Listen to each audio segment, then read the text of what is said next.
Welcome to Buckman's Model Mania. I know that it looks a little bit different on the bench today because there's the packs are all open, or the pack is all open and the parts are on here. And the reason for that is I discovered about 5 minutes into the original video for this session that I wasn't recording audio. So all the parts are already open, and we're going to go from there. In pack 5 of the Moomin house, you get we've got the floor from pack 4. You get the floor for pack 5. You get some glue, or not glue, you get some paintbrush. Inside here you can see those 2 rods that are to go onto the porch. The fireplace, rear wall, the hood, the flue, and the tile work for on top of the patio. So let me go ahead and mix up the paint, because what it says to do is to dilute this paint down to 1 part paint to 10 parts water. Really thin it down because we're going to paint the floors. So let me do that and we will be back in a flash. Okay, so I'm going to try this on the smaller portion of the floor. I'm not sure if the paint is too thin or not. It looks like it might be, because it actually says to wipe it off once it's done. But actually, I'm thinking it's going to be okay. So let me go away and come back with that. And you can see the difference right there. I'm probably not going to wipe it off at all. I'm just going to let it dry into the wood. It says it will dry a different color, and we'll see how it looks when it's done. Okay, so there's the smaller part of the floor. Let me lift them up together here. I actually like the way it came out. I did not wipe anything off. I'm going to just let it dry like that. So I'm going to do the second part of the floor, the larger part, and we'll see how it turns out, and we'll go from there. Okay, I am back, and compared to what it was before, it actually came out really well.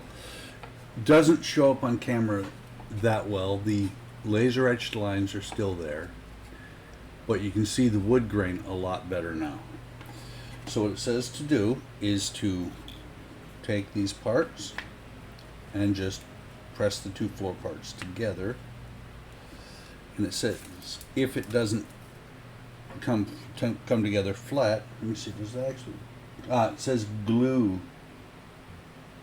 them together by aligning pegs and recesses, remove excess adhesive immediately. So you take this back apart and put some glue on it. The parts are still a little bit damp.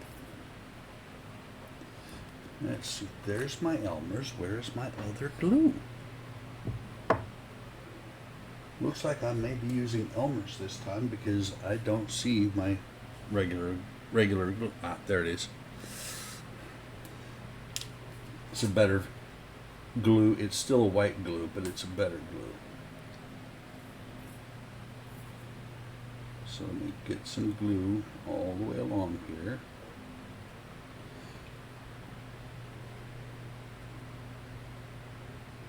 And truly the floor, I think, would be fine without the paint on it, but I think it actually looks pretty good. And I do not have it in front of me right now. There it is. I don't want to get glue onto the table surface. So let me set this down here and push this back on here. It actually went on really easy before. I think there we go. The wood might be swelling a little bit from the paint, and I might have to do a touch up right there. Let me see what it says after that. I think that just gets set aside for now. Ground floor is ready, and start assembling walls next issue. So let me go ahead and put this aside somewhere flat so that it will set up and be perfectly flat. And I'll actually set something on top of it so that it stays flat. I'm sorry, kicking the plastic wrapping. You put this little tube back over the paintbrush. It's not a fantastic paintbrush, but it is good for this build. Oh, and actually slid right through. And you can see I used all the paint that I put in there. And it is a paint, it is a burnt umber acrylic paint. I'm actually pretty impressed that it came with it. And so the next thing it says to do is to run these pegs all the way up to the top. They're very similar to the dowel in the last issue. It says to apply quick setting glue with the toothpick as shown, because this is actually going to be support back here. Just making sure. Actually sticks out a little bit down here at the bottom. So what I'm going to do is I'm going to put some glue in here, and I'm actually going to put the glue in the holes instead.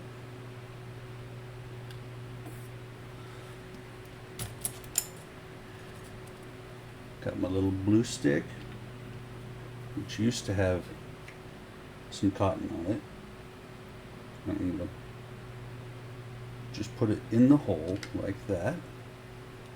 You can see it.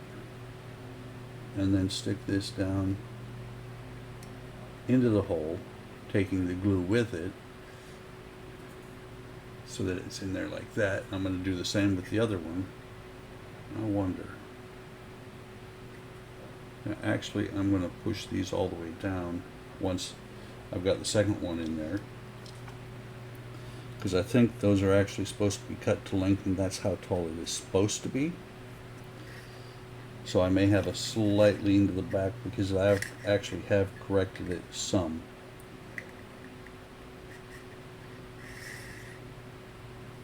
Let's see, attach supports. Yeah, it doesn't say anything. So let me put a little bit of glue in this one.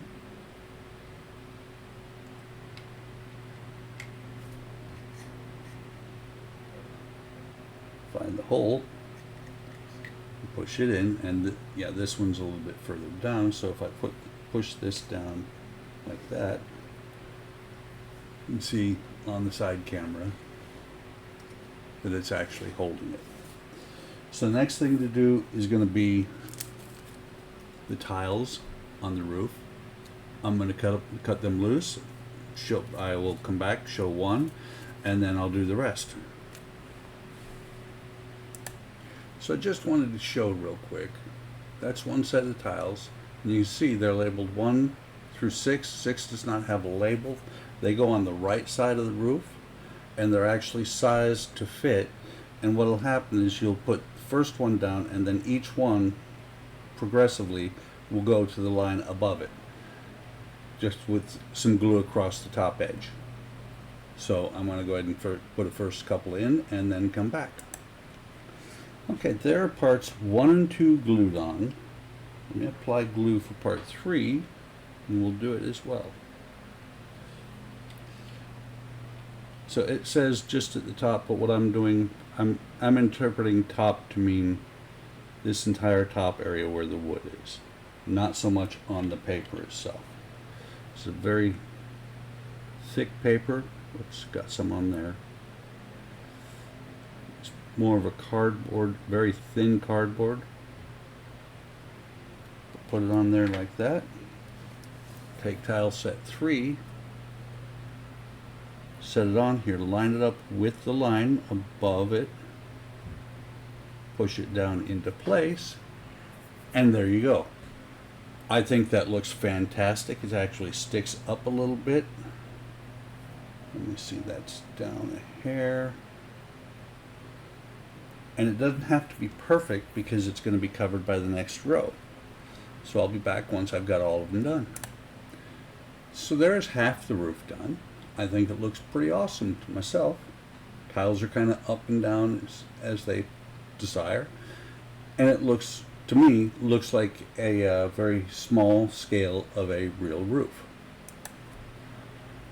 Okay, so that is both sides done. And as flush as I could get up here on the top. I actually had to pull one side off and redo it. Hindsight being 20/20, I would just take glue and put it all over across the top of the wood completely, just to make it a little bit easier. And to finish it off so you don't end up with that gap in the middle there, we've got this plastic piece. The plastic piece, it says to position it, use quick drying glue to put it in place. I'm not going to. I'm going to use the same glue I've been using. By quick drying glue, I think they mean CA. This glue dries fast enough. It's drying fast enough that I can put something and it's pretty solid within about 10 minutes. And slow enough that I can reposition. Actually got a little bit much there. So we're going to put this on here just like that.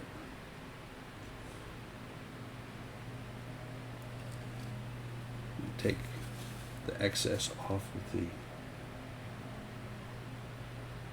glue stick. Actually, I think I shifted it. That's, yeah. And it will dry relatively clear. This right here should be clear. It might be a little shiny spot, but it's small enough it shouldn't matter. And that is the front porch. So next thing, and the last thing actually to do, is to start to assemble these stove parts.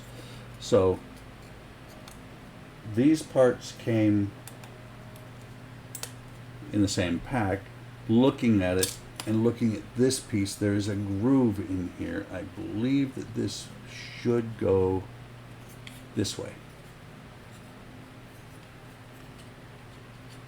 It should be in there like this, which means this brick part will push in here. And like I said, it just pushes in. And then you slide the hood for the stove down over top of it. You can see there's a groove in there.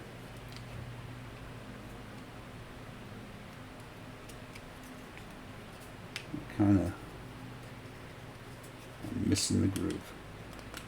It snaps in there like that. Let me go ahead and switch cameras. This one focuses a little bit better. So you can see it's all the way in to the top. Snaps in there like that. And then it says to put this in, but not glue it at this point. Just snap it in so that you don't lose it. And that is the flue for the stove. And that is all there is to do today. Let me go get the floor, and I will close out on this video. Okay, so there is everything we did in this issue. We finished the front porch, we started the stove wall, and we did the flooring. It is slightly off a little bit. I can't help it. There's a slight rise. Not going to matter that bad, really matter, because you can see these little spots here. That's actually where the wall is going to sit. And it is flush on the bottom. I think the glue will eventually get it to where it should be. Maybe I'll set something heavy on it. But that's all I've got for this episode. I hope you're enjoying the build. I am loving this build. It is really awesome. It is a unique build. It's mostly wood. It's like the Disney house, if they ever bring the Disney house to the States. So, hope you have a great day. Hope you have a great day tomorrow, and take care of yourselves, take care of each other. Happy 4th of July. Today is the 3rd of July that I'm filming this on. Like, subscribe, come on over to Hobbytime Modelers, see what's going on over there. We're both on Facebook and on YouTube. And I will see you next video.